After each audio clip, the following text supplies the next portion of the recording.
አንዲት አሮጊት እርጅና ባጎበጠው ጀርባቸው እድሜ ባሰለለው እጆቻቸው እየተንቀጠቀጡ ምግብ የሚያበስሉበትን እንጨት ተሸክመው ወደ ቤታቸው ሊሄዱ ሲያጣጥሩ ይመለከታል። በአሮጊቷ ተግባር ልቡ የተነካው የሰውም በቀስታ ወደ ሴትዮዋ ተጠግቶ ቤቶን ያሳዩኝ፣ እኔ ተሸክሜ ያደርስሎታለሁ አላቸው። በሰውየው ድርጊት እየተገረሙና እየተደነቁ ቤታቸው የደረሱት ምስኪኑ አሮጊትም መልካሙን ሰውዬ ትኩር ብለው እየተመለከቱ እንዲህ አሉት፣ ልጄ ሆይ እንዲያው በአሮጊት አንደበቴ መርቀሃለሁ እንጂ ላደረክልኝ ነገር መካሻ ይሆን ዘንድ የምሰጥህ አንዳች የሌለኝ ምስኪን ድሃ ነኝ። ልጄ እባክህ ከሰማኸኝ አንድ ምክር ልለግስህ። ወደ ሕዝቦቼ ወደ መካ ስትመለስ እዚያ አንድ ነብይ ነኝ የሚል ሙሐመድ የሚሉት ደጋሚ ሰው አለ። በፍጹም እሱ እንዳትከተል እንዳታምነው አሉት። ሰውየውም ረጋ ብሎ ለምን ብሎ ጠየቀ። አሮጊቷም ልጄ እርሱ መጥፎ ስነ ምግባር ነው ያለው ሲሉ ሰምቻለሁ ብለው መለሱ። ሰውየው በሴትዮዋ ንግግር ተገርሞ እኔስ ሙሐመድ ብሆን አላቸው። ሴትዮዋም የሰሙት ነገር በጣም አስገርሟቸው ልጄ እውነት አንተ ሙሐመድ ከሆንክማ ብለው ወዲያው አሽሃዱ አላ ኢላሃ ኢላላህ ወአና ሙሐመድ ረሱልላህ በማለት ኢስላምን ተቀበሉ። መልካም የወንድማችን ሲተርክ እንደሰማችሁት ሙሐመድ አንዲትን እንጨት ተሸካሚ እንዳገዛት መልካም እንደዋለላት እንደውም እሷ ስተቸው እሱ ጥሩ እንዳደረገላት ነገር ተናግሯል። ታሪኩ ተቃራኒ ነው። ቁርአን ይወርዶባታል። በዚህ ሴትዮ ምክንያት አንድ የቁርአን ክፍል ወርዷል። በጣም አስቂኝ ነው ታሪኩ፣ በጣም አስቂኝ ነው። እሱ ካለው በተቃራኒው ነው። ሱረቱ መስድ ወይንም ደግሞ 111ኛው ምዕራፍ የጭርት ምዕራፍ ይባላል። እዚህ ምዕራፍ ላይ ታሪኩ እንደዚህ ይላል።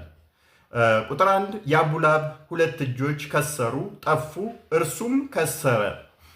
ከእርሱ ገንዘቡና ያም ያፈራው ሁሉ ምንም አልጠቀመውም።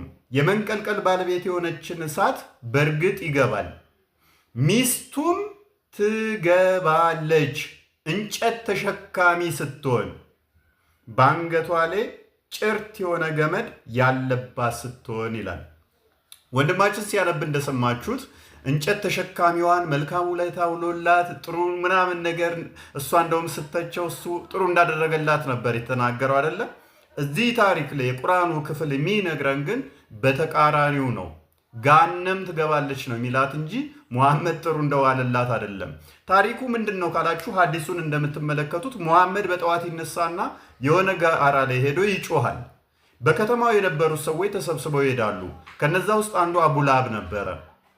ከዛ ምንድነው እሱ ብለው ሲሉት ከሚመጣው አደጋ ምን እንደሚፈጠር እንድነግራችሁ ትፈልጋላችሁ ነው ይላቸዋል። አሁን ንገረን ይሉታል። በዚህም ጊዜ እኔ ግልጽ አስፈራሪያችሁ ነኝ፣ አስደንጋጫችሁ ነኝ ይላቸዋል።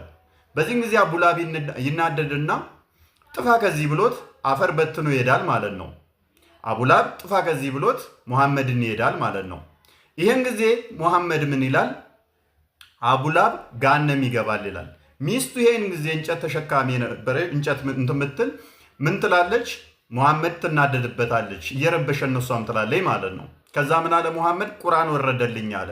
አንድ የቁርአን ክፍል ከ114 ውስጥ አንደኛው 111ኛው ይሄ የጭርት ክፍል የሚባለው የአቡላብ እጅ ከሰሩ ጠፉ፣ ሚስቱም እሱም እንጨት ተሸካሚ ስትሆን እሷ ገሃነም እሳት ይገባሉ የሚል የቁርአን ክፍል አወረደ። እንኳን እንጨቷን ሊሸከምላት ገሃነም እንደምትገባ ነው የተናገረው።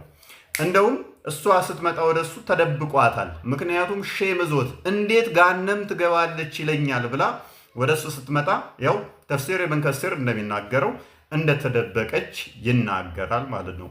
ብዙ ሐዲሳቶች አሉ፣ ብዙ ተፍሲሮች አሉ በዚህ ጉዳይ ላይ። ታሪኩ እንደዚህ ነው እንጂ እሱ እንጨት ተሸከመላት ምናምን የሚለው ተረት ተረት ነው። ኤኒዌይስ ክርስቲያን ደራሲያን ተጠንቀቁ። በማያገባችሁ በማታውቁ ጥልቅ እያላችሁ ሃይማኖት ነክ ላይ ሂስ አትስጡ። በእውቀታችሁ ልክ በምታውቁት ልክ የተጻፈውን እዛው አንብቡ እንጂ ሃይማኖት ነክ ላይ ጣልቃ ገብታችሁ አስተያየት ባሰጡ ቆንጆ ነው። በተጨማሪ የተጻፈ ድርሰትም የምትተርኩ ከሆነ እውነታውን ቅድሚያ ለማጣራት ሞክሩ እንጂ ዝም ብላችሁ እንዳታርኩት። ይሄ መማሪያ ይሆናችኋል። ደጋግሜ ብያለሁ ደራሲያኖች ላይ።